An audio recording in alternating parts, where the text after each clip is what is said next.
Good day, everyone. My name is Anna, and welcome to Cactus Caffeine, where I share with you my passion for growing cactus and other desert plants over a cup of coffee. As you can see, here is my greenhouse now, my little greenhouse filled with cacti.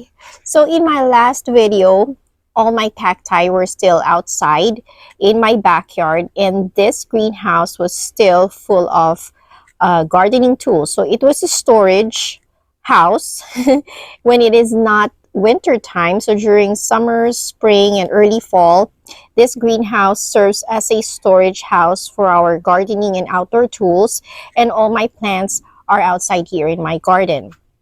Now, as you can see, I still have a lot of pots and cacti out here, but these are the ones that I chose to stay outdoors because these are the hardy ones. So I know these are the hardier plants, cacti, some aloes.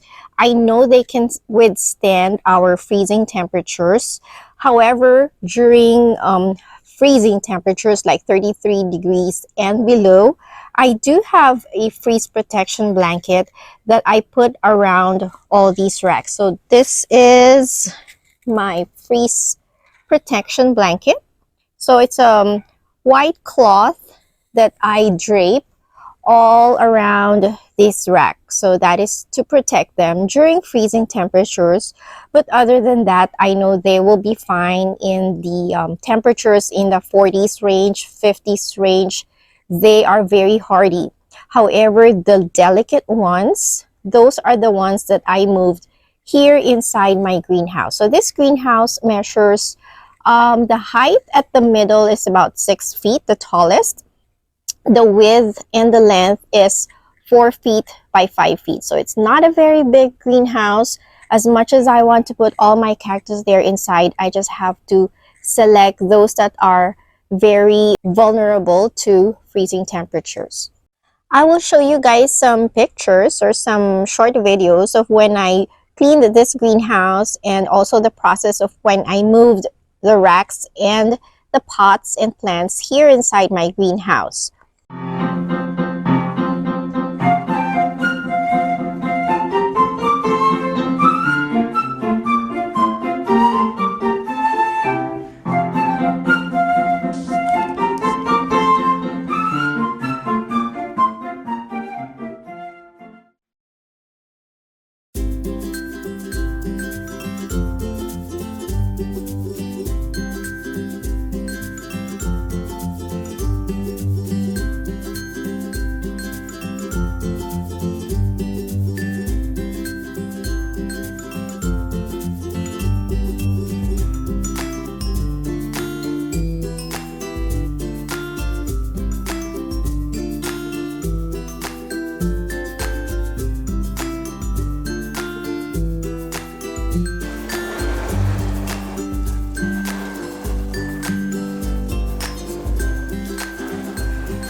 First of all, I have a shade cloth in here against the door because the morning sun shines directly through this door and it hits my plants directly. And so I'm afraid that they will burn. It happened in the previous years because even though it is winter here, we still get a lot of sunshine. And some of the cacti burn if they get direct hit by the sun.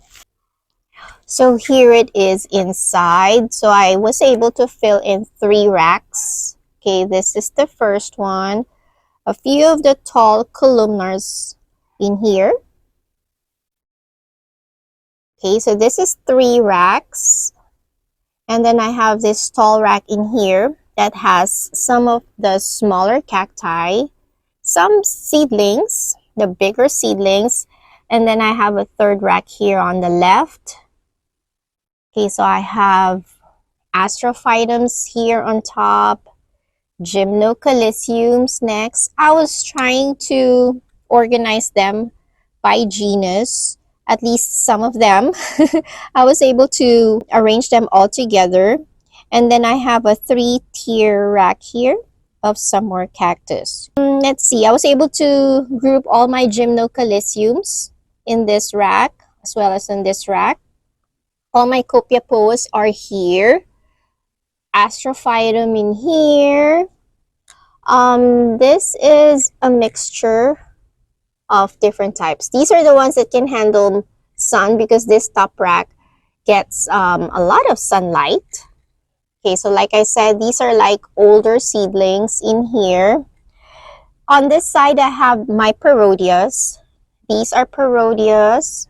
Okay, I place them in here because parodias are usually one of the first ones that blooms for me during springtime. So as soon as the temperature starts getting warmer, these are the ones that usually bloom first, and this is the rack that gets a good amount of sunlight. That's why I placed my early bloomers on this side. Eriosyce are also here. They're also early bloomers for me. Okay, what else do I have here? All right, I have 3 Eriocarpus in here, though they're not early bloomers. They usually bloom during fall time, but that's the space that I found for them. Rebutias also bloom early during springtime, and I have all of my rebutias in this section. And then mellow cacti there at the back. And stenocactus over here. And some assortment. So there is a Matucana back there, a Lobevia. Okay, so this rack is a little bit of everything. I even have a Mammillaria back there. All right, so this is how it looks inside. And of course, I have one hanging plant here. This is my monkey's tail, Cleistocactus, Colademonis. Oh, I see some buds. I don't know if they will still continue to develop since the temperature is getting colder. But then I have a heater here in my greenhouse. This is my heater. So what I am using is a small space heater for indoors. Since my greenhouse is very small, I cannot use those commercially available heaters for those that are designed for greenhouses because they are rather big. So this is what I found that serves my purpose. This is a small space heater that blows air all around it. Okay, so it has a vent around. That's why the heat, when it blows the air, it doesn't blow very far. So around, I would say 6 inches around. That's about the air, the hot air that it blows. So it doesn't directly hit my cacti. Okay, that's why I love this heater. And also this heater has a thermostat. I try to keep the temperature here inside my greenhouse between 40 to 45 degrees Fahrenheit. Sometimes it gets lower than that. Sometimes it gets higher. It is really difficult to determine the temperature because this is a dial and it doesn't show me the exact temperature. But I do have a sensor here. Okay, this sensor tells me what is the temperature here inside the greenhouse. So far, I've been keeping it in between 40 to 45 degrees Fahrenheit. And I think that is a good or an ideal temperature to keep these cacti happy during the winter time. So from inside the greenhouse, I will quickly show you guys what I have outside. Okay, these are the ones that stays outdoors all throughout the winter time. I have my ferrocacti all in here. The mature mammillarias are also in here. Oh look, this is even flowering at this time of the year. Okay, and then echinopsis, the big echinopsis. I also have them out here. more Echinopsis. There's an Echinopsis subdenudata, and then I still have some Parodias out here, but these are the big ones that I cannot fit in my greenhouse anymore. All right, in this rack, see, I have more Parodias. Oh, look at that. This Parodia is even blooming. All right, our temperature actually here is up and down. It is not consistent yet. We started out very, very cold. Like 2 weeks ago, we were almost at freezing temperature. It was, I think it went down to like 35 degrees Fahrenheit or 34 degrees Fahrenheit, very close to freezing, and I had all these wrapped. Hello, Mocha. Mocha, hi. Hi. All right, so as I was saying, now our temperatures warmed up again. This afternoon we were actually in the 70s, 70 degrees Fahrenheit, and then our nighttime temperature goes down to about high 40 degrees Fahrenheit. Okay, so it's right now it's not that cold, and I think that's why some of my cacti started blooming again. And then up here, I have some more Mammillaria, okay, Echinopsis. And then back there, I have all my aloes in here. These aloes, actually, I'm trying to get them exposed to colder temperatures because look at this, see? They color up pretty well with cold temperatures and enough sun exposure. See, all of them are starting to turn pink or red. This one here is one of my favorite. This is Aloe Firecracker. And then on this side, this table used to be filled with cactus as well as that table, so I was able to clear that now. All of them are inside my greenhouse or in my garage, which I am going to show you guys later. And oh, I forgot to tell you guys, if you've been following me on Facebook and Instagram, I recently made a post about one of my battles with a big black bird. Anyway, long story short, so we went on a trip. We were out for 5 days and we took all the dogs with us. So no one was here in the house. And when we got back, I found some of my pots were turned over or knocked down, and some of my plants were uprooted, like this one. I had a Haworthia in here, and suddenly it was uprooted. And then I found some bites on my cacti, like this one. This one I was laying it in here because I was trying to dry out the end so I can replant it. This was a cutting, but I can see in here that something bit into my cactus. So lo and behold, the following morning I found the culprit, and it turned out to be a bird. I thought it was a crow, but you guys corrected me. It wasn't a crow, it was actually a raven, which is bigger than a crow. So I found it in here. I found a crow in this section, in this seat was actually filled with poop. I already cleaned it up. So the bird ate my totem pole cactus right here. See all the bite marks on top. And also got my Mexican fence post right here. Okay, so those are, so far, those are the damages that I found while we were away. I still have to go around and take a look if there are more damages. Hopefully I won't discover anymore. But yes, that is my battle right now. If you guys know how I can get rid of a raven here in my backyard, because it keeps coming back.